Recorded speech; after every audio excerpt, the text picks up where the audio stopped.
आज हम लोग क्लास 12 की सेकंड जो पोएम है उसे पढ़ेंगे, जिसका शीर्षक है कीपिंग क्वाइट, और इसको लिखने वाले हैं Pablo Neruda. In this poem we will learn each and every single word of the poem and the message given by the poet in this poem। कविता के हर एक शब्द को, हर एक लाइन को हम इसमें पढ़ेंगे और समझेंगे कि कवि ने इस कविता में कौन सा मैसेज दिया है, कौन सा संदेश दिया है, इस कविता की विषय वस्तु क्या है। ठीक है। दरअसल कविता की जो विषय वस्तु है वो कवि उसमें अपील करता है कि सबको एक समय के लिए शांत होकर के चिंतन मनन करना चाहिए, जिससे सिर्फ व्यक्ति के व्यक्तिगत जीवन में एक सुकून की स्थिति नहीं आएगी, बल्कि पूरे संसार में एक स्थिरता, एक सामंजस्य बैठेगा, शांति स्थापित होगी। ठीक है। इस विषय पर ये कविता लिखी गई है। आप देख रहे हैं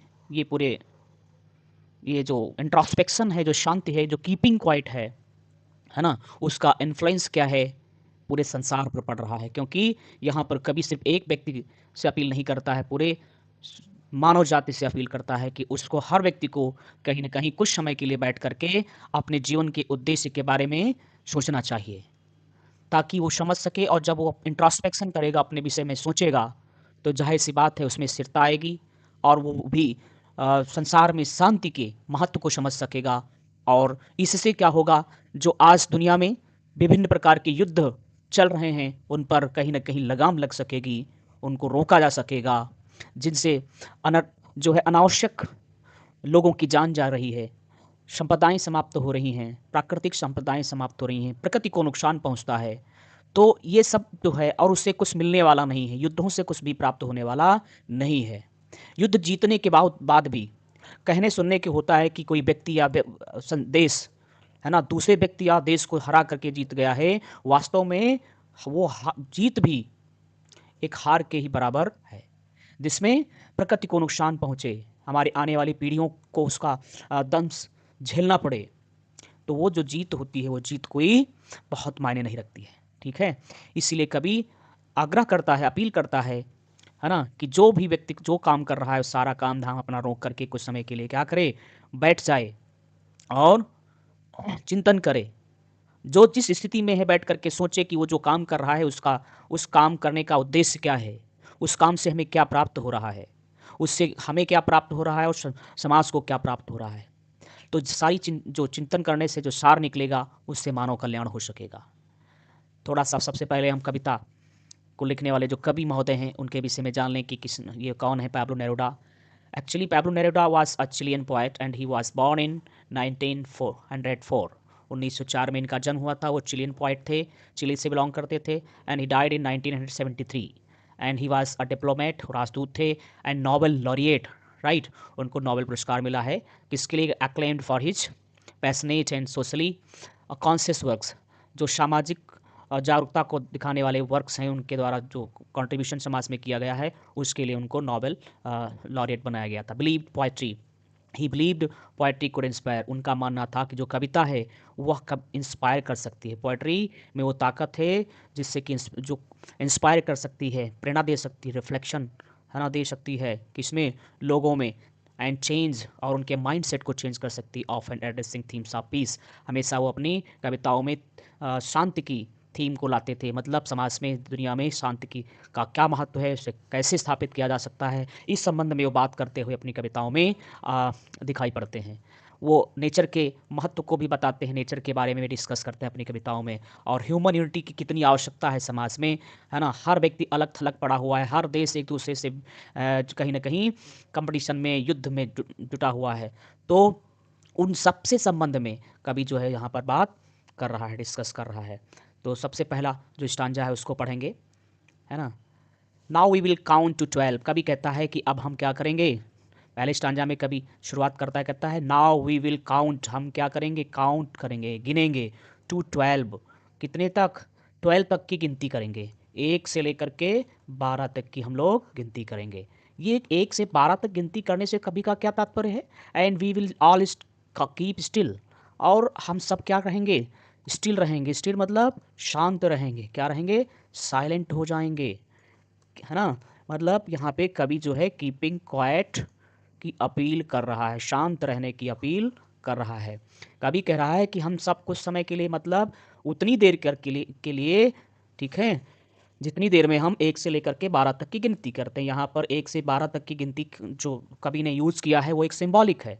कवि कहना चाहता है कम से कम 24 घंटे में 1 से लेकर के 12 तक के दिन घंटे तक, अर्थात वो कहना चाहता है हम महीने में या साल में जितना भी काम करते हैं उसमें से यदि हम 1 से 12 तक अर्थात एक दिन ही निकाल लें और उस दिन कुछ भी ना करें, शांत होकर के अपने जीवन के बारे में, संसार के बारे में, दुनिया के बारे में, अपने जीवन के अंतिम लक्ष्य के बारे में, है ना? दुनिया में चल क्या रहा है, क्या होना चाहिए, इसके विषय में यदि चिंतन करें, इंट्रोस्पेक्शन करें, तो उससे बहुत बड़ा चेंज आ सकता है, परिवर्तन आ सकता है और शांति स्थापित हो सकती है।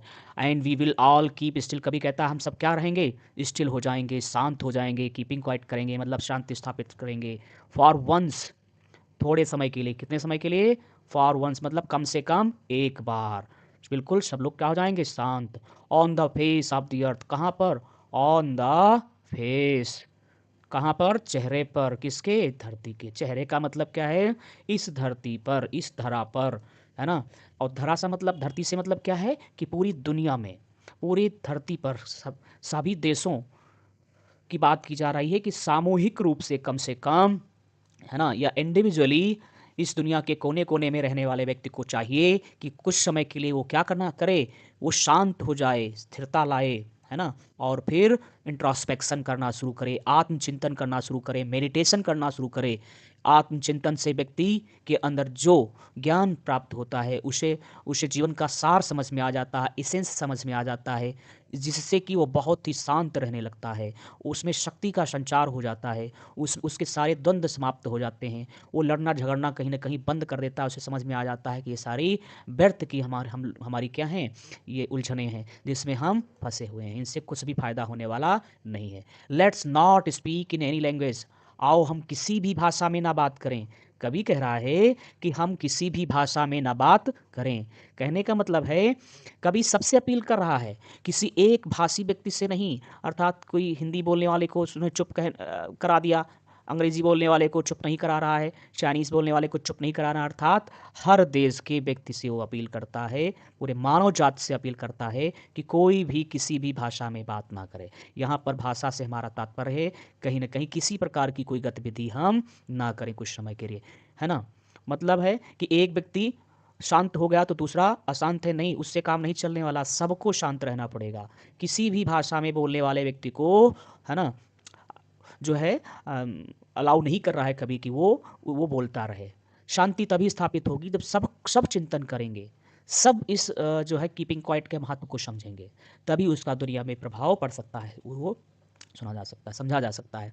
लेट्स स्टॉप फॉर 1 सेकेंड, कभी कहता है कि थोड़े समय के लिए कम से कम 1 सेकेंड के लिए तो अपने काम को हम कर बंद कर दें, जो भी काम हम कर रहे हैं, है ना, कोई भी काम है हमारा, लिखने पढ़ने का काम है, मछुआरों का मछली पकड़ने का काम है ना, किसान का खेती बाड़ी में काम करने का मतलब उसका जो काम है, तो हर प्रकार का काम व्यक्ति को कुछ समय के लिए बंद कर देना। कभी यहाँ पर किसी विशेष वर्ग से, किसी विशेष व्यक्ति से या कंट्री से वो आग्रह नहीं कर रहा है, पूरे मानव जाति से कर रहा है। And not move our arms, और हम अपने आर्म्स को, अपने भुजाओं को, है ना, अपने बाहों को, हाथों को ना चलाएं।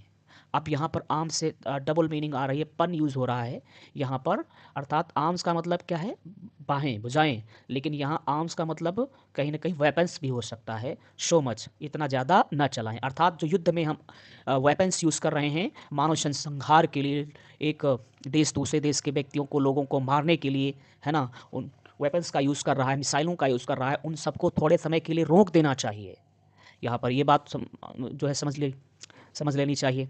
यदि इसको हम दूसरी तरह से समझना चाहें तो हम कोई भी काम कर रहे हैं, है ना, तो उसको जितने जो भी काम कर रहे हैं उस काम को रोक दें, अपने हाथों को हम रोक दें, राइट, सो मच, और our arms not move our arms so much, इतना हम हाथ पैर ना चलाएं, अर्थात सुबह से लेकर शाम तक जो हम जुटे रहते हैं अपने काम में, अपने अपनी शुद्ध भूले रहते हैं कि हम क्या कर रहे हैं, हमारे जीवन का क्या यही मकसद है कि हम हमेशा भागते रहें, ये भी ना देखें कि हम भाग क्यों रहे हैं। तो कभी चाहता है कि थोड़ा सा तसल्ली में बैठ करके हमें सोच लेना चाहिए कि हम कर क्या रहे हैं, हम क्यों भागते भागते नज़र आ रहे हैं, ठीक है।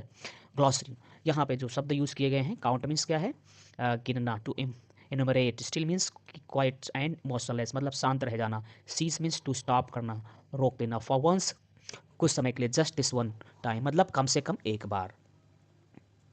The poet ask everyone to count to 12, कवि क्या करता है, आस्क पूछता है, एवरीवन हर किसी से, अर्थात वो निवेदन करता है, किसी एक व्यक्ति से नहीं, हर व्यक्ति से निवेदन करता है कि वो क्या करे, टू काउंट टू 12, कि वो क्या करे, हर व्यक्ति को चाहिए कि वो काउंट करे, गिनती करे, कहाँ से, टू 12 तक, 1 से 12 तक। यहाँ पर फिर से समझ लेना, 1 से 12 तक की जो गिनती है वो एक प्रतीकात्मक है, क्योंकि जो घड़ी की सुई होती है मतलब जो चलती है वो 1 से लेकर के 12 तक ही चलती है, चाहे वो मिनट वाली हो चाहे वो घंटों वाली हो, राइट।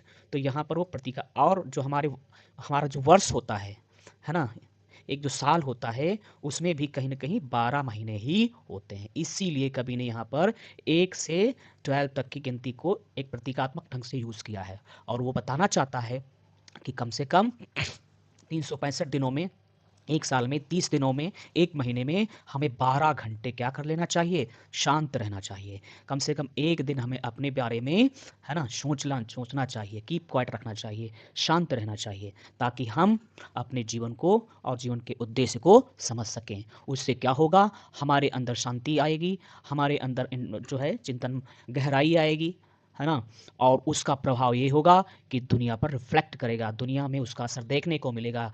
कहीं न कहीं जो देशों में, है ना, जो विवाद उत्पन्न है, एक व्यक्ति दूसरे व्यक्ति से लड़ रहा, झगड़ रहा पैसे की कमाने के लिए, सुबह से लेकर शाम तक करके, शाम तक वो क्या करता है, दूसरे को कष्ट पहुँचाता है, भाग रहा है, ड्यूटी पे ड्यूटी करता जा रहा है, ट्रैफिक में फँस रहा है, परेशान है ना? ऑफ़िस में जो है वो बॉस से कहीं न कहीं डाँट खाता है, ट्रैफिक में फँसता है तो गाड़ियों का शोरगुल होता है, चलता है, उसका हिसाब-किताब का लेना-देना, रुपए-पैसे का लेना-देना, ठीक है? तो हर व्यक्ति के अंदर कहीं न कहीं ये सारी समस्याएँ चल रही हैं, द्वंद्व चल रहे हैं, उहापोह की स्थिति है, न्यूसेंस है। तो कवि चाहता है कि व्यक्ति जब शांत हो जाएगा, कितना नफ़ा हो रहा है, नुकसान हो रहा है, जाने दीजिए, यदि एक समय जीवन है, तो सब कुछ है। इसीलिए जीवन को संयमित बनाए रखने के लिए, शांति बनाए रखने के लिए, जब हमारे अंदर इटर्नल शांति होगी, कैसी शांति? इटर्नल मतलब हम आंतरिक रूप से जब शांत रहेंगे, तो उसका प्रभाव हमारे कार्यों पर पड़ेगा, और हमारे व्यक्तिगत कार्यों से एक सामूहिक असर पड़ेगा समाज पर, है ना? तो समाज में अंततोगत्वा क्या होगा? शांति स्थापित होगी। इस विषय में कवि कहना बता रहा है। इसीलिए कह रहा है, द पोएट आस्क्स एवरीवन, हर किसी से वो अपील कर रहा है, टू काउंट टू 12, कि वो 1 से लेकर के 12 तक की गिनती करे, एंड रिमेन कंप्लीटली स्टिल, और पूरी तरह से वो स्टिल हो जाए, शांत हो जाए, फॉर अ मोमेंट, कम से कम एक क्षण के लिए, 1 मिनट के लिए। He wants people not to speak, वो चाहता है कि लोग बिल्कुल बातें ना करें, इन एनी लैंग्वेज, किसी भी भाषा में। मतलब किसी को छूट नहीं दे रहा है कि कोई शांत है तो अगला व्यक्ति अशांति फैलाए, नहीं। शांत रहना है तो सबको रहना पड़ेगा, तभी शांति स्थापित हो सकेगी। And to stop moving their arms, और अपने हाथ पैरों को, अर्थात जो भी काम कर रहे हैं वो, उन्हें कुछ समय के लिए रोक देना चाहिए। सिंबलाइजिंग, जो कि एक प्रतीक है, the cessation of all activity and violence. यहाँ पर प्रतीक किस बात का है? जो सेसेशन है मीन्स जो रोक है ना, उस ठहराव है, पाज ऑफ ऑल, किसका? एक्टिविटी, हर एक गतिविधि का में सेसेशन हो जाना चाहिए, अर्थात हर एक गतिविधि क्या है, रुक जाए, है ना?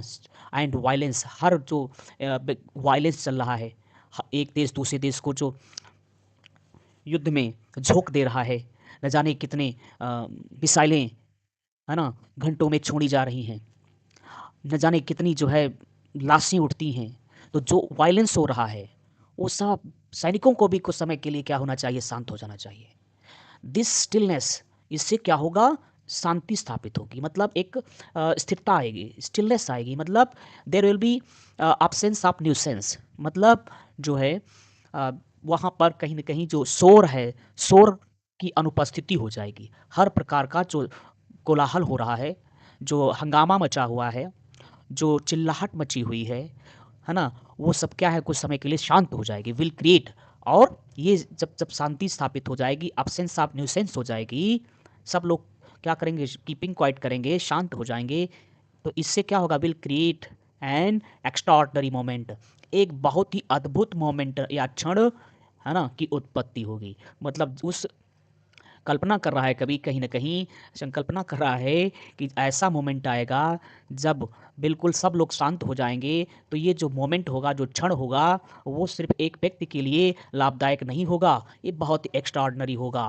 व्हेन ह्यूमन्स, जहाँ पर जो इंसान है, unite in peace and harmony, जो मानव जाति है वो क्या करेगी? शांति स्थापित करेगी और उसमें हार्मनी आएगी, समन्वय आएगा, स्थिरता आ जाएगी। मतलब किसी भी प्रकार का कोई भी विषाद नहीं होगा। एक्सपीरियंसिंग कामनेस, हर व्यक्ति कहीं न कहीं अपने जीवन में कामनेस महसूस करेगा, सुकून फ़ील करेगा, ठीक है? किसी भी प्रकार की भाग-दौड़ की जो है ज़िंदगी उसको महसूस नहीं होगी। विदाउट रस, जिसमें कोई भी रस नहीं होगा। रस का मतलब क्या है? भाग-दौड़ और नॉइज़, कोई भी शोर-शराबा नहीं होगा। इवन नेचर वुड बेनिफिट, यहाँ तक कि इसका लाभ प्रकृति को भी मिलेगा एंड प्रकृति भी क्या करेगी? लाभ देगी। एज़ फिशरमैन वुड स्टॉप, और जो फिशरमैन होंगे, मछली पकड़ने वाले जो लोग हैं, वो क्या करेंगे? वुड स्टॉप हार्मिंग, वे भी जब ठहर जाएँगे, वो भी व्हेल्स को परेशान नहीं करेंगे, वो भी चिंतन करेंगे उस समय।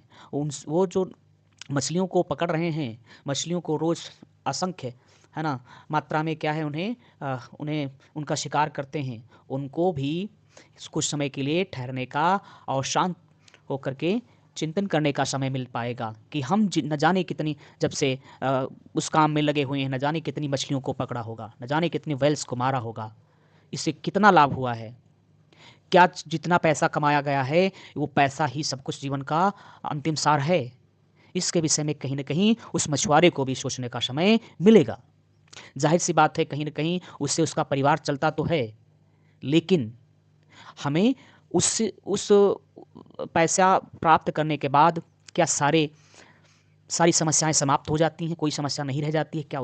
उस पर चिंतन करने की आवश्यकता है। एंड टॉयलिंग पीपल कुड, जो मेहनतकश लोग हैं, could pause reflect on their pain, वो अपने काम को क्या करेंगे? स्टॉप कर देंगे, पास कर देंगे और रिफ्लेक्ट करेंगे ऑन देयर पेन। जो मज़दूर क्या कर रहा है? नमक का काम कर रहा है, कोयले की खान में काम कर रहा है, बड़े दुरूह-दुरूह कार्यों में, जहाँ पर उनके हाथ-पाँव जो हैं वो सब हर्ट हो जाते हैं, उनको नुकसान पहुँचता है ना? उनके जीवन का वही है, सुबह से जैसे मछली पकड़ने वाले लोग, उनको सुबह बहुत ही ठंडक में हो चाहे वो कैसा भी मौसम हो, निकल गए नदी में वो, है ना? और फिर शाम को आते हैं, उनके हाथ-पैर गलने लगते हैं, ठीक है? नमक का काम करने वाले, जो दिहाड़ी करने वाले लोग हैं, उनके हाथ और पाँव उस तरीके से बहुत हर्ट हो जाते हैं। लेकिन पैसा कमाने के लिए वो जीवन भर कहीं न कहीं उनको मौका ही नहीं मिलता है कि वो अपने हाथ और पैर की तरफ देखें कि हम पैसा तो कमा रहे हैं, लेकिन कहीं न कहीं अपने शरीर को हम क्या कर रहे हैं? नुकसान पहुँचा रहे हैं। क्या हमारा जन्म इसीलिए हुआ है? तो इस पर सोचना तो लाज़मी है, बहुत आवश्यक है। सोचने से इसमें कोई नुकसान होने वाला नहीं।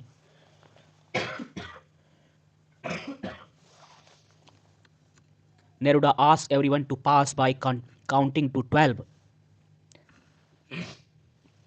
इसीलिए नेरूडा हर किसी से जो है पास करने के लिए कहते हैं, रुकने के लिए कहते हैं, ठहरने के लिए कहते हैं, बाय काउंटिंग टू 12।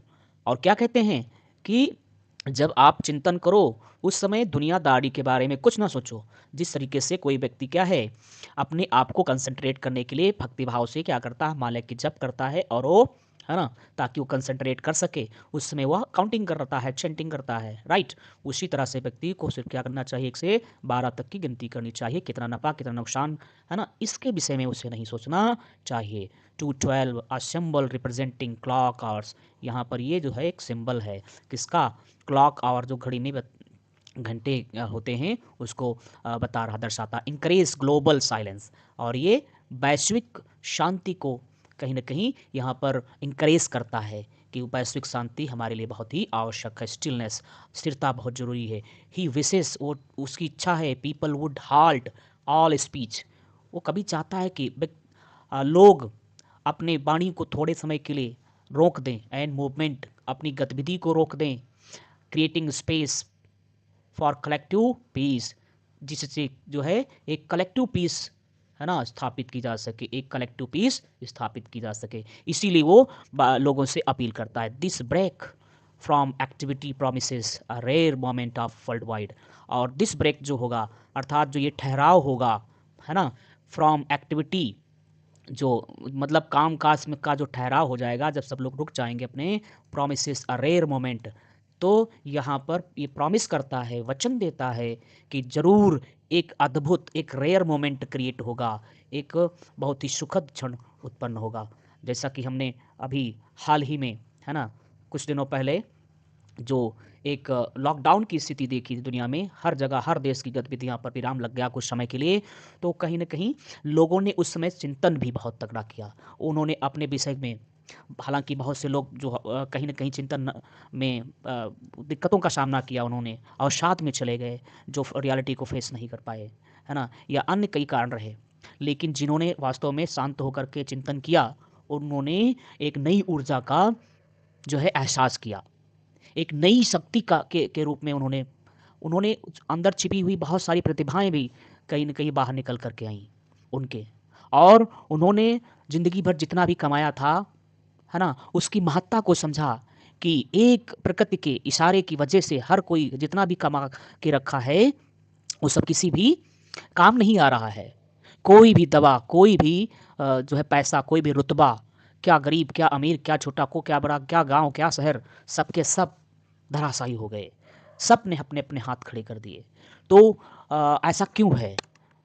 तो उस समय लोगों ने इस विषय पे सोचना शुरू किया, है ना? इसके पहले उनको फुर्सत ही नहीं थी अपने काम-काज से। किसी की कंपनी में घाटा हो रहा है, किसी को अपने काम में घाटा हो रहा है, कोई सफलता पाना चाहता है, कोई देश जीतना चाहता है। ये सब चल रहा था। लेकिन वो जो स्थिति आई, है ना? तो भयावह थी, बीमारी की स्थिति थी, ठीक है? लेकिन कहीं न कहीं नेचर में एक प्रकार से क्लींजिंग का काम भी हुआ। आपने देखा होगा कि जो वातावरण था उसमें कितनी शुद्धता आई उस समय, क्योंकि सारी फैक्ट्रीज़, कंपनीज़, प्रदूषण सब शांत हो गया था। उससे प्रकृति को बहुत बड़ी राहत मिली, पशु-पक्षियों को भी राहत मिली, और लोगों का नज़रिया जीवन के प्रति भी बहुत चेंज हुआ। जो लोग कभी अपनों से के पास नहीं रहते थे, उन्हें वो जब रहे तो उन उसकी कंपनी का एहसास मतलब हुआ। तो ये सब मौका कौन देता है? हमें इंट्रोस्पेक्शन, चिंतन, और चिंतन करने के लिए आपको समय निकालना पड़ेगा। रोज़मर्रा का जो आपका काम-काज है ना? उसे स्टॉप करना पड़ेगा कुछ समय के लिए, तब जा कर के आप वहाँ पर चिंतन कर सकेंगे। अब देखेंगे इसमें जो लिटरेरी डिवाइसेस हैं, क्या-क्या यूज़ किए गए हैं। एलिट्रेशन, अनुप्रास अलंकार है, कहाँ पर है? Repetition of consonant sounds. ये अलंकार क्या होता है एलिट्रेशन? वो रिपिटेशन होता है किसका? कॉन्सोनेंट साउंड्स का। मतलब जो कॉन्सोनेंट साउंड है, वो यदि बार-बार आए तो उसका क्या होता है? उस वहाँ पर मतलब हर स्टार्टिंग वर्ड में यदि पहला लेटर कॉन्सोनेंट है या साउंड कॉन्सोनेंट है, तो वहाँ पर अलिटरेशन होता है। Like W and S in phrases such as we और विल, वी एंड विल। अब यहाँ पर देख रहे हैं आप, वी में डब्ल्यू और विल में डब्ल्यू, वी वुड में वी डब्ल्यू, और फिर यहाँ डब्ल्यू, ये रिपीट हो रहा है। सडन में यस स्ट्रेंज, यस स्ट्रेंज, तो ये कौन सा अलंकार है? एलिट्रेशन है, राइट। अगला जो लिटरेरी डिवाइस है कौन सा? Anaphora, repetition of words at the beginning of lines. जो लाइन स्टार्ट होती है उसकी शुरुआत में जब कोई लाइन, रेपिटेशन ऑफ वर्ड्स, कई मतलब कम से कम एक या दो वर्ड बार बार यदि रिपीट होते हैं, वो भी कहाँ, लाइन स्टार्ट हो रही है ना, उसके स्टार्टिंग में ही, यहाँ से लाइन स्टार्ट हुई तो वर्ड, वही वर्ड यहाँ पर रिपीट हो जाए, तो उस अलंकार को क्या कहते हैं? अनाफोरा कहते हैं, ठीक है। जैसे let's not speak, let's stop for one, तो यहाँ पर लेट्स नॉट, लेट्स इसका रेपिटेशन हुआ है, इसलिए कौन सा अलंकार है? एनाफोरा। फिर अजोनेंस, है ना, ये अजोनेंस भी इसका इसके समान है, एलिट्रेशन के समान है, लेकिन तो डिफरेंस क्या है कि वो कॉन्सोनेंट साउंड का रिपीटेशन होता है, इसमें वॉवेल साउंड का रिपीटेशन होता है, किसमें? अजोनेंस में, ठीक है। जैसे कि आप देख रहे हैं, now will, now we will count, यहाँ पे ओ, है ना, now will count to 12, O का रिपीटेशन हुआ है। नॉट, मूव, ये और ई का, ठीक है, ई और वी 12, इनका रिपीटेशन हुआ है एजोनेंस, तो ये क्या हो जाएंगे? अजोनेंस। कौन सा अलंकार हो जाएगा यहाँ पे? कौन सी लिटरेरी डिवाइस है? अजोनेंस। इमेजरी कैसे? इमेजरी मतलब जब शब्दों के माध्यम से कोई चित्र का डिस्क्रिप्शन किया जाए, मतलब शब्दों का ऐसा डिस्क्रिप्शन किया जाए कि कोई वो इमेज हमारे मस्तिष्क पर, मानसिक पटल पर बन जाए, उसे इमेजरी कहते हैं। तो creates a visual of people, ये एक विजुअल क्रिएट करता है लोगों का, being still and the world at rest in peaceful silence. मतलब एक जो है, जब कभी बात करता है कि सब लोग शांत हैं, जैसा कि अभी स्टार्टिंग में आपने जो पिक देखी थी, उसमें जो जब हम एक वैश्विक रूप से शांत पूरे संसार को की इमेज अपने मस्तिष्क में क्रिएट करते हैं, तो वो कुछ इस प्रकार से दिखाई देती है, जैसा कि इस तस्वीर में दिखाया गया है ना। तो ये तस्वीर प्रायः मतलब कहाँ बनती है, हमारे मस्तिष्क में बनती है, कवि के शब्दों के माध्यम से। वो कहता है कि 1 से 12 तक की हम गिनती करें। तो ये पिक्चर जो है, ये हम कहाँ क्रिएट करते हैं, अपने मस्तिष्क में। ऐसी कल्पना करते हैं, है ना, कि जब सब शांत हो जाएंगे तो कुछ ऐसी तस्वीर होगी, सब अपनी अपनी जगह पर शांत होंगे, कोई दोस्त कोई दुश्मन यहाँ पर नहीं होगा, राइट। तो ये कौन सा अलंकार है, इमेजरी। इसके अलावा जो कविता है वो सिर्फ एक समाज या व्यक्ति इंडिविजुअल अपील नहीं करती है शांत रहने के लिए या शांति स्थापित करने के लिए। कवि कह रहा है कि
मतलब जो यातायात है, कंपनीज़ हैं, है ना? हेलीकॉप्टर है, जितना भी शोर-शराबा मशीनों की वज़ह से हो रहा है, वो सब क्या है, कुछ समय के लिए रुकना चाहिए। हर्ट मीन्स इंजर्ड, जो मछुआरों के इंजर्ड हाथ हैं, उनकी बात हो रही है। द पोएट इमेजिन्स, दरअसल जो कवि है वो कल्पना करता है। The silence creating a unique peaceful moment, ये जो साइलेंट होगी, साइलेंस जो होगी, जिसमें सब लोग बिल्कुल शांत होंगे, कुछ नहीं कर रहे होंगे, उससे क्या क्रिएट होगा, क्रिएटिंग अ यूनिक, एक अद्वितीय पीसफुल शांत मोमेंट, क्षण होगा। डिवाइड ऑफ हसल, जिसमें किसी भी प्रकार की हसल बसल नहीं होगी, गुत्थम गुत्था नहीं होगी, कोई भी शोर शराबा नहीं होगा। इंजन्स और वायलेंस, किसी भी प्रकार का कोई वायलेंस, कोई भी इंजन का शोर शराबा नहीं होगा। फिशरमैन पास, जो मछली पकड़ने वाले हैं वो पास करेंगे, रोकेंगे। फ्रॉम हार्मिंग सी क्रिएचर्स, जो लगातार हार्म करते हैं, नुकसान पहुंचाते रहते हैं, किसका? समुद्री जीव जंतुओं का, राइट। वो भी क्या करेंगे, कुछ समय के लिए अपने उस कृत्य को रोक देंगे, काम को रोक देंगे, राइट। भले उनके परिवार उन्हीं से चलते हों, लेकिन वो भी उनको उसके विषय में सोचेंगे कि क्या हम जिन मछलियों को या जिन अ, जलीय जीवों को हम नुकसान पहुंचा रहे हैं, क्या हमारे जीवन का यही एक उद्देश्य है क्या? Momentarily reflect on their suffering and pain, highlighting empathy, है ना। सफरिंग एंड पेन, वो क्या करेंगे, अपनी सफरिंग के विषय में देखेंगे, एंड हार्मनी विद नेचर। और इससे क्या होगा, समन्वय स्थापित होगा, फिर किसके साथ में? प्रकृति के साथ में। लिटरेरी डिवाइसेस, अलिट्रेशन, जैसे कि एच इसमें आ रहा है, हर्ट हैंड्स, एच और एच, विदाउट विदाउट रस, विदाउट इंजन्स। तो यहाँ पे डब्ल्यू एंड डब्ल्यू आ रहा है, एलिट्रेशन का प्रयोग है, मीन्स अनुप्रास अलंकार का प्रयोग है। Imagery, visual images of fisherman not harming. फिर से एक बार हमको यहाँ पर इमेजेस देखने को मिलती हैं, विजुअल इमेजरी हम करते हैं, है ना, जिसमें मछुआरे क्या कर रहे हैं, नॉट हार्मिंग, बिल्कुल शांत हैं, और वो नुकसान नहीं पहुंचा रहे हैं, किसको? मछलियों को, बल्कि वो उनके विषय में, है ना, सोच रहे हैं। Whales and salt gatherers reflect on their injuries, और जो साल्ट गैदरर्स हैं, नमक इकट्ठा करने वाले लोग हैं, वो भी अपने हर्ट हैंड्स, इंजर्ड हैंड्स को देख रहे हैं। ये इवोक करता है ह्यूमन नेचर हार्मनी। कहीं न कहीं यहाँ पर कवि स्थापित करना चाहता है, मनुष्य और प्रकृति के बीच में समन्वय होना चाहिए। अर्थात प्रकृति के जो में उपलब्ध ऐसी बहुत सारी चीज़ें हैं, जिनको बिना उनके व्यक्ति नहीं रह सकता, उनके उपयोग के। लेकिन फिर भी व्यक्ति को उनको उपयोग करते हुए भी उनके विषय में गंभीर होना पड़ेगा। जैसे जल, जमीन, जंगल, जीव जंतु, सबके सबके विषय में व्यक्ति को क्या है, सोचना पड़ेगा। पेड़ को काटने से पहले, जल को यूज करने से पहले, है ना, वातावरण को यूज करने से पहले, सबके विषय में सोचना पड़ेगा, तब जा कर के कुछ बदलाव आ सकेगा। फिर दूसरा क्या है, मेटाफर, कहाँ पर? Exotic moment. यहाँ पे जो एग्जॉटिक मोमेंट है, सुखद, symbolise peace and a rare unity, है ना। वो किसको सिंबलाइज करता है? शांति को। A rare unity never experience before, जो कि पहले कभी ना एक्सपीरियंस्ड की गई हो, जिसको कभी पहले महसूस ना किया गया। फिर कंट्रास्ट भी देखते हैं, the stillness contrast with the usual रस ऑफ ह्यूमन लाइफ। यहाँ पे कंट्रास्ट कहाँ देख रहे हैं?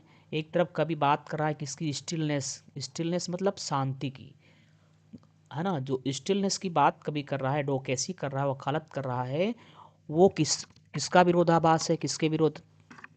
कंट्रा कंट्रेरी है, यूजुअल, यूजुअल रस ऑफ ह्यूमन लाइफ, जो मानव जीवन के प्रायः भागम भाग है, रस है, भाग दौड़ है, वह कंट्रास्ट को शो करती है, एम्फेसाइजिंग सेरेनिटी। और यहाँ पर बल दे रहा है कभी गंभीरता पर, कि किस तरह से हमें, है ना, जीवन में क्या करना है, शांति स्थापित करना है इंट्रोस्पेक्शन के माध्यम से, राइट। तो तीसरा स्टांजा है, those who prepare green wars, वे लोग जो ग्रीन वार करने पे जुटे हुए हैं, ग्रीन वार्स, ठीक है, मीन्स प्रकृति के खिलाफ जो है, हरियाली के खिलाफ युद्ध को छेड़े हुए हैं, विद वार्स विद गैस। काहे से युद्ध कर रहे हैं? युद्ध, वार्स विद गैस, है ना, विभिन्न प्रकार की गैसेस से, वार्स विद फायर, है ना, अग्नि से, मिसाइलों से जो युद्ध कर रहे हैं, विक्ट्रीज विद नो सर्वाइवर्स। कभी कहता है ये सब बंद करिए, इससे कुछ भी फायदा होने वाला नहीं है, दुनिया को कोई लाभ नहीं मिलेगा। क्योंकि यदि कोई देश इस या इंसान जो प्रकृति के खिलाफ, हरियाली के खिलाफ युद्ध कर रहा है, पेड़ों को अंधाधुंध काट रहा है, एक देश दूसरे देशों पर बमबारी करता जा रहा है, फायर करता जा रहा है, यदि आप कहते हो कि हमने प्रकृति पर विजय प्राप्त कर ली है, तो आपकी ये भूल है। कोई देश ये कहता है कि हमने उस देश पर विजय हासिल कर ली है, उसको बर्बाद करके, तो वह उसकी भूल है। क्योंकि इस आग के बाद उस वो भी उसकी चपेट में आएगा, उसका प्रभाव उसे भी झेलना पड़ेगा। आज नहीं तो कल पर्यावरण का प्रभाव या अन्य प्रकार का प्रभाव उसे भी झेलना पड़ेगा। तो कवि बहुत ही संवेदनशील है और कहता है कि ऐसी कोई विजय जो होगी वो वास्तविक विजय नहीं होगी विद नो सर्वाइवर्स, क्योंकि जो उसमें बचेगा, है ना, जो बच सकेगा अर्थात जो भी सो कॉल्ड विजय हासिल करेगा वो विजय उसके किसी काम की नहीं होगी। Would put on clean clothes and walk about with their brothers. अब यहाँ पर कवि कह रहा है कि सबको शांत हो जाना चाहिए। जो युद्ध में संलिप्त लोग हैं, जो प्रकृति को नष्ट करते हैं, प्रकृति के खिलाफ युद्ध में लगे हुए हैं, कुछ समय के लिए शांत हो जाएं, इंट्रोस्पेक्शन करें, चिंतन मनन करें, है ना, और बिल्कुल सभ्य नागरिकों की तरह शांत होकर के क्या करें, क्लीन क्लॉथ्स पहने जिसमें कोई किसी पर क्या है, कोई उनके कपड़ों पर कोई स्पॉट ना हो, अर्थात किसी को वो नुकसान ना पहुंचा रहे हो। Walk about with their brothers, और हर एक इंसान दूसरे इंसान के साथ बिल्कुल भाईचारे के साथ रहे। इन द शेड, किसमें, उस शेड में, उस छाया में, डूइंग नथिंग, है ना, जहाँ पर वो कुछ भी ना कर रहा हो, बिल्कुल शांत हो, अपने सारी एक्टिविटीज़ को क्या कर दिया हो, शांत कर दिया हो, रोक दिया हो कुछ समय के लिए। ग्रीन वार्स का मतलब यहाँ क्या है, वार्स हार्मिंग नेचर, युद्ध जो हम करते हैं प्रकृति के विरुद्ध उसको क्या बोलेंगे, ग्रीन वार्स, है ना। तो ये ग्रीन वार कौन कर रहा है, मैन नेचर के खिलाफ कर छिड़े हुए है। विक्ट्रीज, विजय, शेड माने शेल्टर, पीसफुल इन्वायरमेंट, छाया, जो पेड़ों की छाया होती है, ठीक है, या अन्य प्रकार की कोई जो शेल्टर है जहाँ पर आदमी शरण लेता है जा कर के।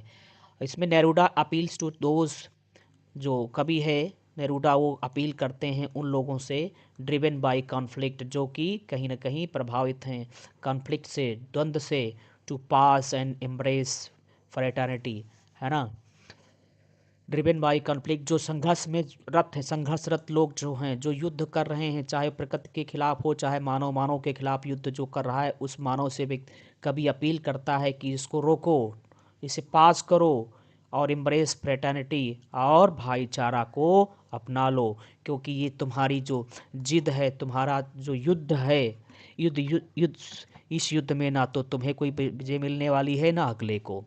यदि तुम्हें मिल भी जाए, सो कॉल्ड होगी वो, उससे कुछ भी वास्तविक या परमानेंट आपको विजय हासिल नहीं होने वाली है, क्योंकि एक समय के बाद तुम भी धरती पर नहीं रहोगे, है ना। ठीक उसी प्रकार से जैसे कलिंग के युद्ध में जो नरसंहार देखा अशोक ने, उसके बाद एम्ब्रेस कर लिया बुद्धिज़्म को, राइट, और वो पूरी तरह से अहिंसा के पक्षधर हो गए, क्योंकि जब उन्होंने एहसास किया, उन्हें महसूस हुआ कि जीवन में कितनी भी विजय तुम हासिल कर लो, उनका अंत में कोई भी मूल्य नहीं रह जाता है जब व्यक्ति इस दुनिया से जाता है, ठीक है। तो ये सिर्फ और सिर्फ हमारे अहम की उपज होती है, जिसमें हम एक व्यक्ति क्या करता है, दूसरे व्यक्ति को नष्ट कर देता है।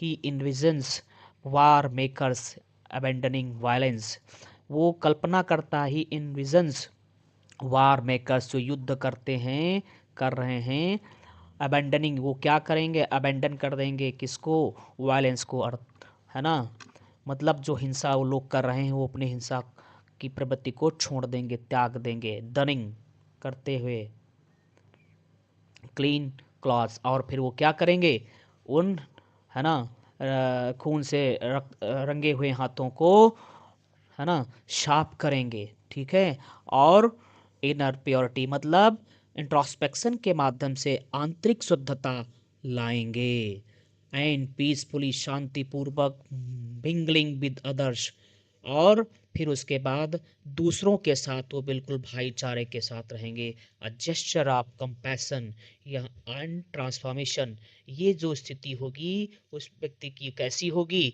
उसमें कंपैशन होगी, दया होगी, ट्रांसफॉर्मेशन मतलब एक आमूल चूल परिवर्तित, है ना, बदला हुआ इंसान देखने को मिलेगा। ये कब सब होगा, after introspection and meditation, in the absence of nuisance, okay, when we stop our all kind of activities It gives us chance to meditate or introspect, and after meditation and introspection we feel a refreshment eternally, and eternally strength gives us, pushes us to maintain peace and prosperity even in the outer world, right?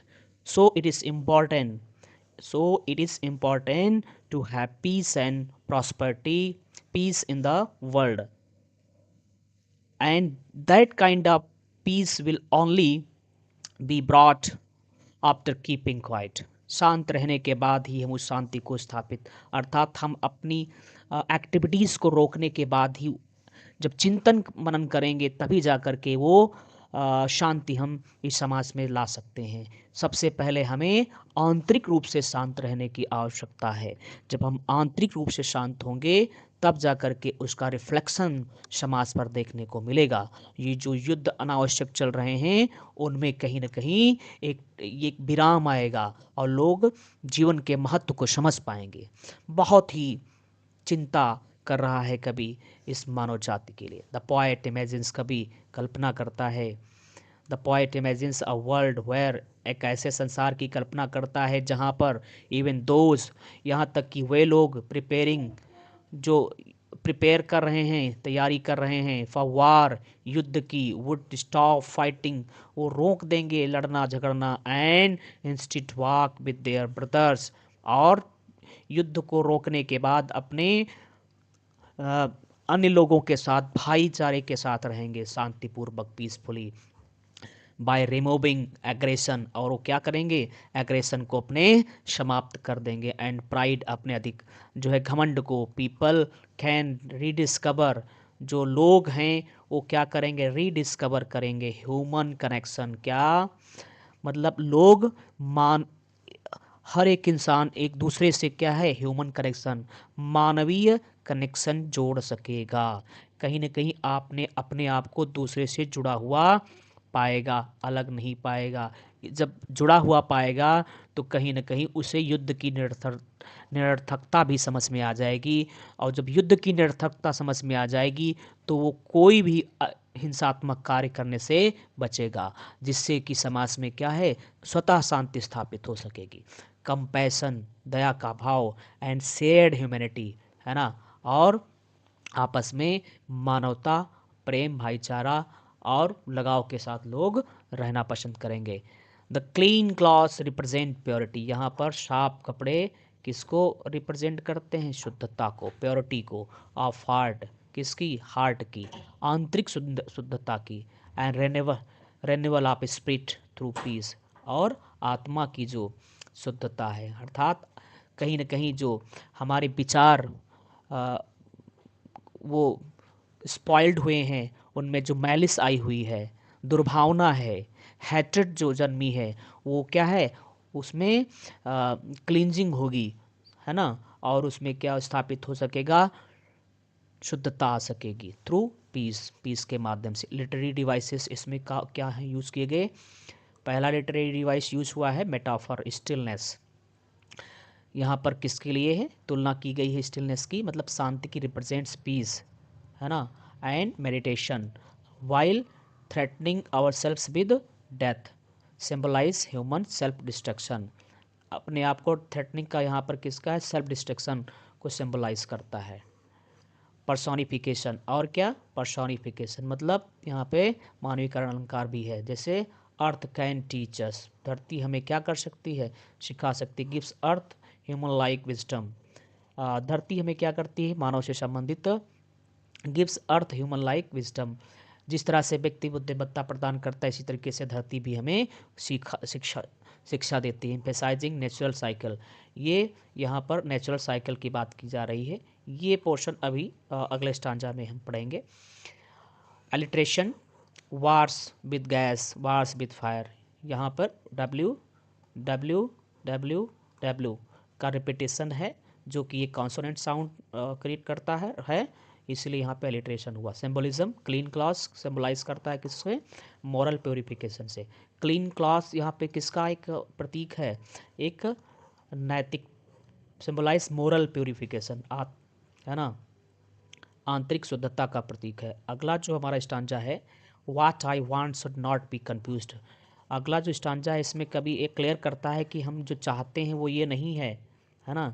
उससे confusion, आप confuse नहीं होना चाहिए कि हम बिल्कुल सारे अपने काम काज बंद कर दें विद टोटल इनएक्टिविटी। कभी कह रहा है कि कहीं ये मत समझ लेना जब हम कह रहे हैं कि पूरी तरह से सारे काम काज रुक दो और कुछ समय के लिए मेडिटेशन करो, राइट। तो इसका मतलब ये नहीं है कि इनएक्टिविटी को ही मतलब सब कुछ करना ही, हर काम ही बंद कर दो हमेशा हमेशा, नो। हम कह रहे हैं कुछ समय के लिए उसे पाज कर दो ताकि क्या किया जा सके, जिसमें कोई भी एक्शन ना हो रहा हो, निष्क्रियता। ट्रक, ट्रक का मतलब क्या है, एसोसिएशन। कभी कह रहा है I want no truck with death. कह रहा है कभी कि मैं जो चाहता हूँ उसका मतलब ये नहीं कि सब मृतप्राय हो जाए, बस मैं ये चाहता हूँ कि वो सब शांत रहे, स्थिरता आए, राइट। तो यहाँ पे कवि ने पूरी तरह से साफ कर दिया है कि उसका मतलब ये नहीं कि सारी एक्टिविटीज समाप्त हो जाएं, सब डेथ लाइक हो जाए, नो, ऐसा नहीं है।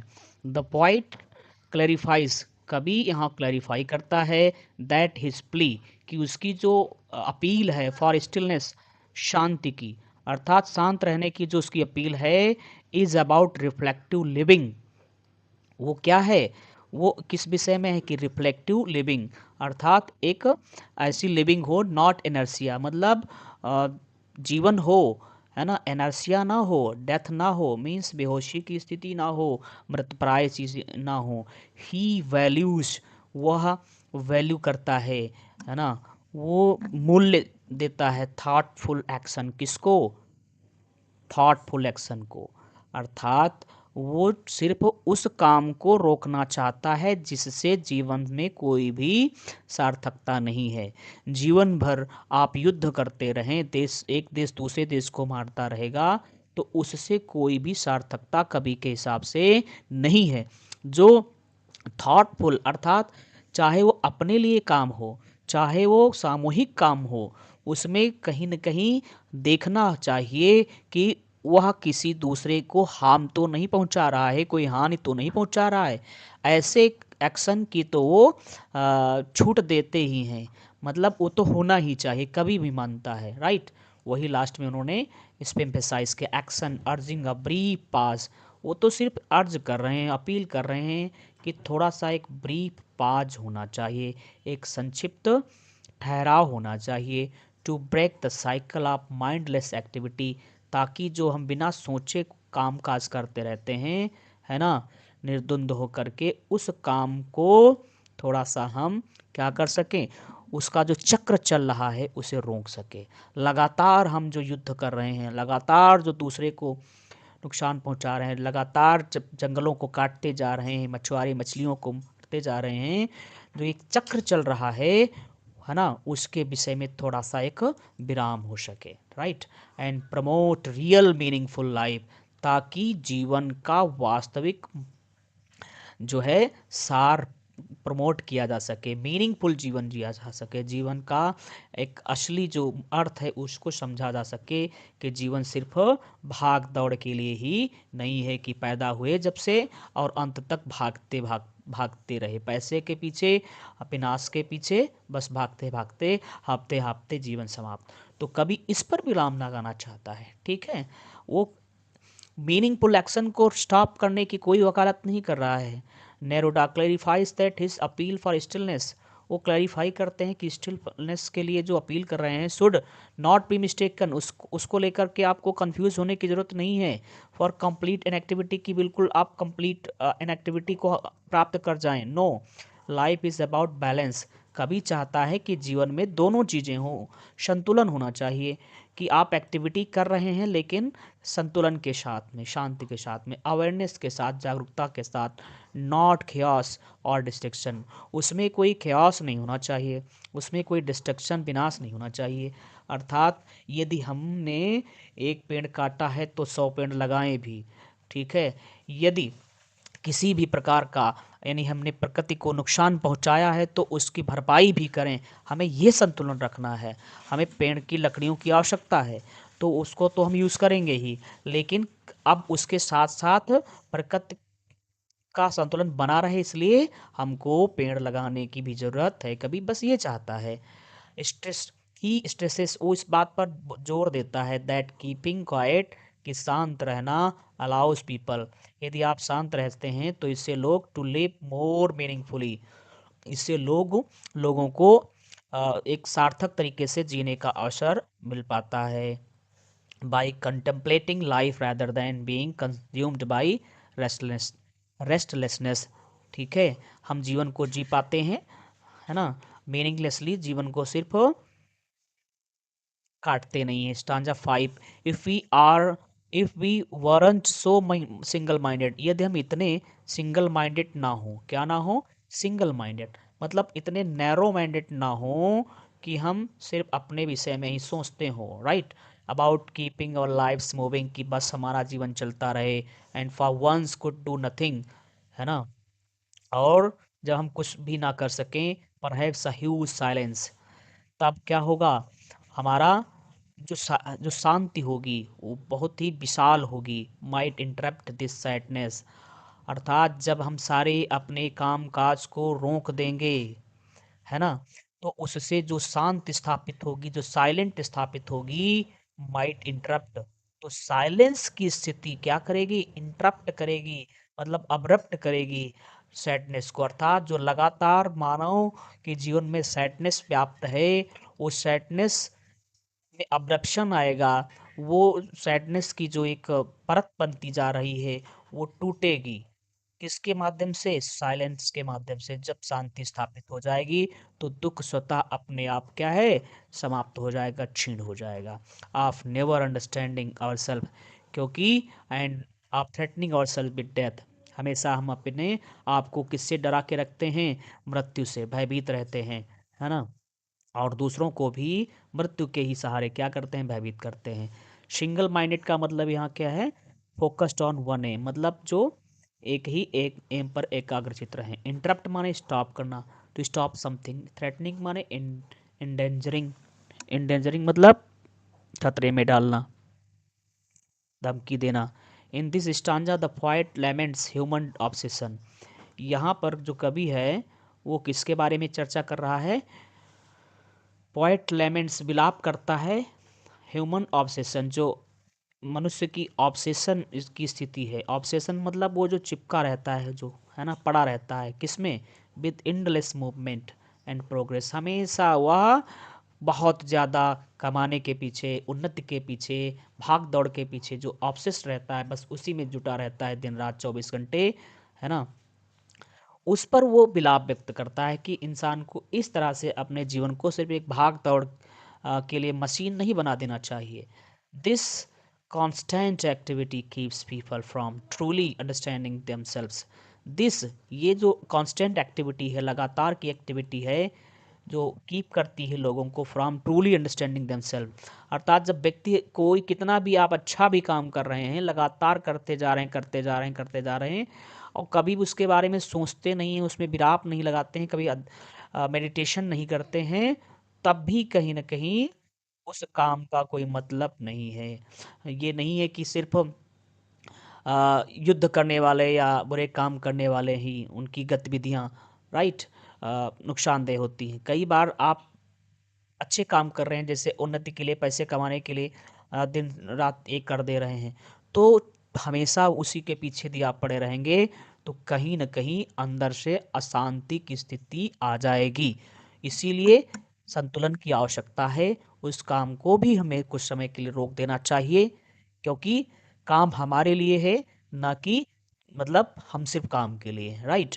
तो संतुलन की वकालत कर रहा है कवि, क्योंकि इस भाग दौड़ में, इस काम के पीछे हम क्या करते हैं, people from truly understanding themselves, अपने आप को समझ पाने में वो नाकामयाब हो जाता है, वो समझ ही नहीं पाता अपने जीवन को।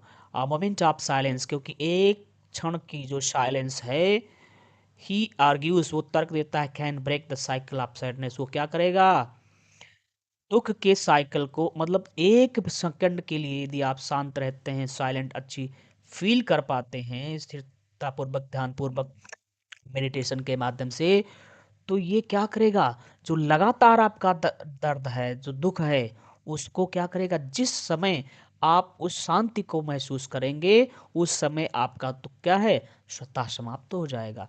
Helping us become more mindful, ये हमें क्या करेगा, और भी माइंडफुल होने के लिए मदद करता है। अवेयर ऑफ द ब्यूटी, है ना, सुंदरता के प्रति ये क्या करता है, अवेयर करता है। एंड डेप्थ ऑफ एग्जिस्टेंस, और जो अस्तित्व के डेप्थ है, हमारे जीवन का जो अस्तित्व है उसके बारे में समझाता है। नेरूडा लेमेंट्स ह्यूमैनिटीज ऑब्सेशन, यहाँ पर कवि क्या करता है, विलाप करता है, लेमेंट करता है जो मानवता की ऑब्सेशन है, अर्थात लोगों का जो लगाव है, अटैचमेंट है विद कांस्टेंट मूवमेंट, कि वो लगातार काम करते जा रहे हैं, to advocating for occasional silence to foster self awareness. And कभी क्या करता है, एडवोकेट करता है, मीन्स वो वकालत करता है किसके लिए, अकेजनल साइलेंस की, कभी कभी हम क्या करें, शांत भी हो जाएं भाई, ताकि हम फोस्टर कर सकें सेल्फ अवेयरनेस, अर्थात हम आत्मज्ञान को या स्वयं के प्रति अपने जीवन के एसेंस को समझ सकें, जीवन के सार को समझ सकें, अपने प्रति हम अवेयर हो सकें। एंड इमोशनल हीलिंग, और भावनात्मक हमारी जो हीलिंग है उसको हम प्राप्त कर सकें। This quietude this quietude offers a break from, ये जो शांति की स्थिति होगी उससे क्या होगा, एक ब्रेक आएगा, ठहराव आएगा, फ्रॉम सैडनेस, किससे, अर्थात जो दुख की स्थिति लगातार बनी है उससे। एंड सेल्फ डिस्ट्रक्टिव हैबिट्स, जो स्वयं को बर्बाद करने वाली जो आदतें हैं उनसे विराम लग सकेगा। लिटरेरी डिवाइसेस क्या यूज़ की गई हैं, जैसे इंजैपमेंट है, सेंटेंसेस कंटिन्यू अक्रॉस लाइंस, है ना, मतलब जो लाइंस के अक्रॉस सेंटेंसेस जारी रहते हैं। रिफ्लेक्टिंग लाइंस हो गई स्टार्ट, लेकिन फुल स्टॉप नहीं है तब भी वो अगले लाइन तक स्टार्ट रहती है, उसको क्या कहते हैं, इंजैपमेंट कहते हैं। Reflecting the smooth flow of ideas, ये किस बात को बयां करती है कि इसमें जो आइडियाज है वो स्मूथली क्या करते हैं, फ्लो कर रहे हैं, आगे बढ़ रहे हैं। अबाउट साइलेंस एंड रिफ्लेक्शन, किसके बारे में, शांति और रिफ्लेक्शन के विषय में। इमेजरी, और इसमें क्या यूज़ किया गया, इमेजरी, साइलेंट, सिंगल माइंडेड का मतलब क्या है, एकाग्रता, humans refreshing without reflection, contrast with the peaceful state, Neruda envisions. और कौन सा यूज़ किया गया है यहाँ पे, लिटरेरी डिवाइस एंटीथेसिस का प्रयोग किया गया है। अपोजिंग आइडियाज ऑफ मूवमेंट, यहाँ पर जो कंट्रेरी आइडियाज हैं इनको रखा गया, जैसे अब मूवमेंट है एंड स्टिलनेस, दोनों दोनों, तो यहाँ पे एंटीथेसिस देखने को मिलता है। जक्टापोज टू एक्सप्रेस, मतलब जो है पैरेलल रखे गए हैं कौन, आइडियाज, मूवमेंट एक गतिशीलता और स्टिलनेस की, alliteration, right, so single minded, repeating of a sound emphasizing human obsession। stanza 6, perhaps the earth can teach us, ये यहाँ पे कभी कह रहा है, perhaps the earth can teach us, शायद धरती हमें सिखा सकती है, us as when everything seems dead, धरती हमें क्या सिखा सकती है कि जो एक बार धरती भी शांत हो जाती है, मतलब जो साल भर की ऋतुएं हैं और ऋतुओं के हिसाब से धरती पर भी जो गतिविधियां होती हैं, है ना, तो उनके उसमें भी एक बार एक समय ऐसा आता है जब सब कुछ प्रकृति में आपका शांत लगता है, स्थिरता दिखाई देती है, तो कहीं न कहीं धरती भी यहाँ पर कुछ सिखाती। Perhaps the earth can teach us, शायद धरती भी हमें यहाँ क्या कर सकती है, दिखा सकती है, सिखा सकती है। एज व्हेन एवरीथिंग, क्योंकि जब हर एक चीज़ सीम्स डेड, जब बिल्कुल निष्क्रिय दिखाई दे, डेड दिखाई दे, and later proves to be alive, और बाद में क्या है, वह जीवंत दिखाई देने लगती है। Now I will count up to 12, अब फिर कभी लास्ट में जो समाप्त कर रहा है कविता को, तो कह रहा है कि now I will count up to 12, अब हम 1 से 12 तक की गिनती करेंगे। And you keep quiet and I will go, आप शांत रहें और मैं अब चलता हूँ, ठीक है। तो यहाँ पर लास्ट में भी एम्फेसाइज किया है, जोर दिया है कि आपको थोड़े समय के लिए क्या करना चाहिए, 1 से 12 तक की गिनती करें और क्या करें, मेडिटेशन करें, शांत रहें। डॉर्मेंट मतलब inactive, probe probes becomes clear, go depart, go means depart करना, प्रूव्स मतलब बिकम्स क्लियर, साबित हो जाना। The poet concludes by turning to nature, जो कवि है कंक्लूड करता है मतलब अपनी कविता की समाप्ति करता है टर्निंग टू नेचर, प्रकृति की ओर वो टर्निंग करता है, फॉर विजडम, बुद्धिमत्ता के लिए। अर्थात कहीं न कहीं अब कवि जो है व्यक्ति विशेष से अपील करता हुआ नहीं, धरती का एक एग्जाम्पल देते हुए बता रहा है कि धरती क्या है, जिस तरह से हमें सिखाती है कि वो विभिन्न जो ऋतुएं हैं, उन ऋतुओं में जो होने वाली गतिविधियां हैं वो भी कुछ समय के लिए क्या होती हैं, कैसा एक ऋतु आती है ना, विंटर सीजन में जब सब कुछ क्या हो जाता है, शांत हो जाता है। और उस शांत अर्थात विंटर सीजन के बाद फिर से एक नई उमंग के साथ, नई ऊर्जा के साथ, नई तरोताजगी के साथ वसंत आता है।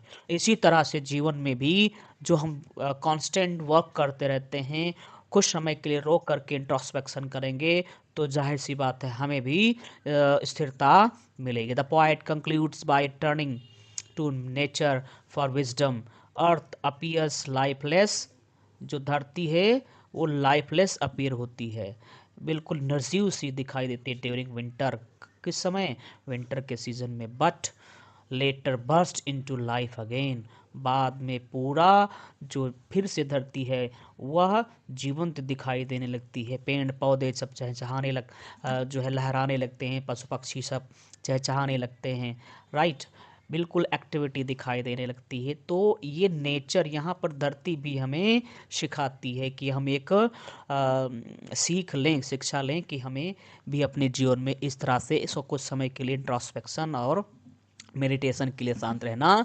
चाहिए। इससे हम बहुत कुछ सीख पाते हैं। Teaching humans the importance of reflection,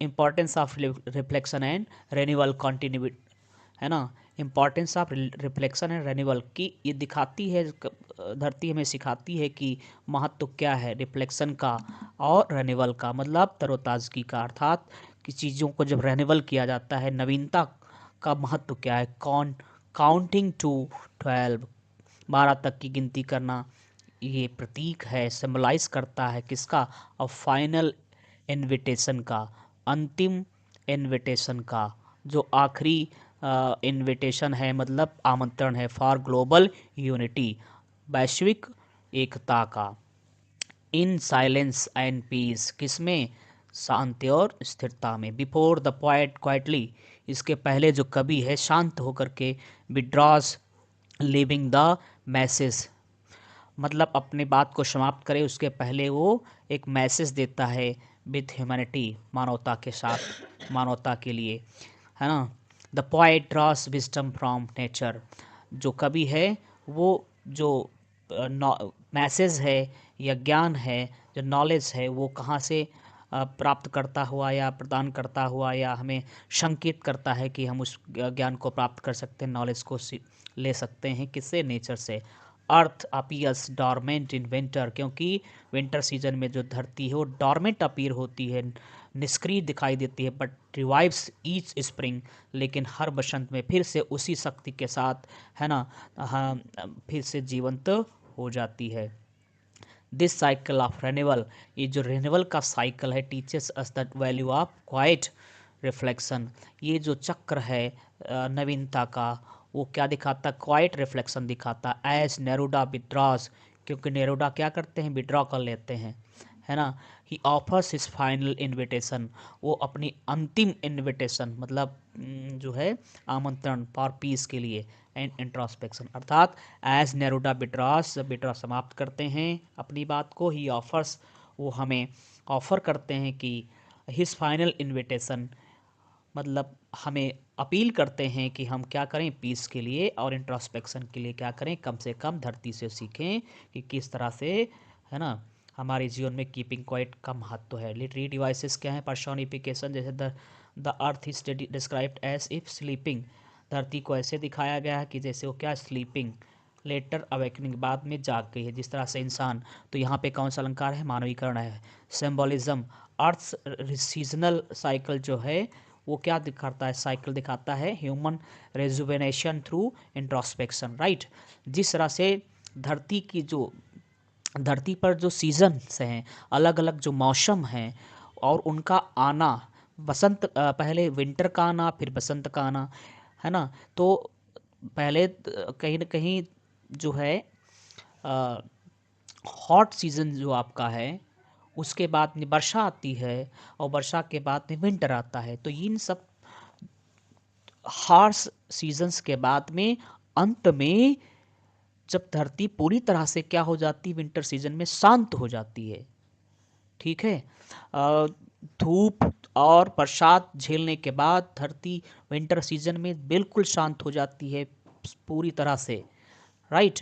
तो शांत होने के बाद फिर से धरती में वह जीवंतता आती है जो कि हमें दिखाई देती है कब, विंटर जो है स्प्रिंग सीजन में, ठीक है, बसंत ऋतु में।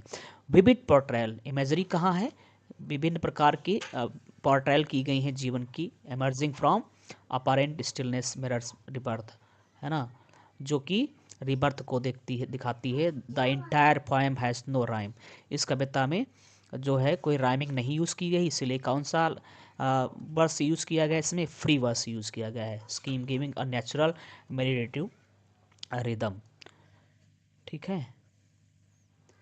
कंप्रेशन के लिए जो मतलब स्टांजास दिए गए हैं उनको हम पढ़ेंगे, उस पर आधारित क्वेश्चंस को भी करेंगे। ये भी आता है हमारी परीक्षा में। Name the poem and the poet of the, मतलब ये जो पहला स्टांजा आपका है कहाँ से स्टार्ट होता है, now we all will count, right, ये पहला स्टांजा है, कीप स्टिल। तो पहले स्टांजा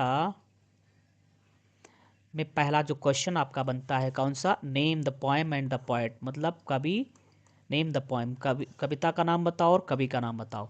तो कैसे लिखेंगे answer, the poem is keeping quiet, मतलब कविता कौन है, कीपिंग क्वाइट है, and the poet is Pablo नेरूडा।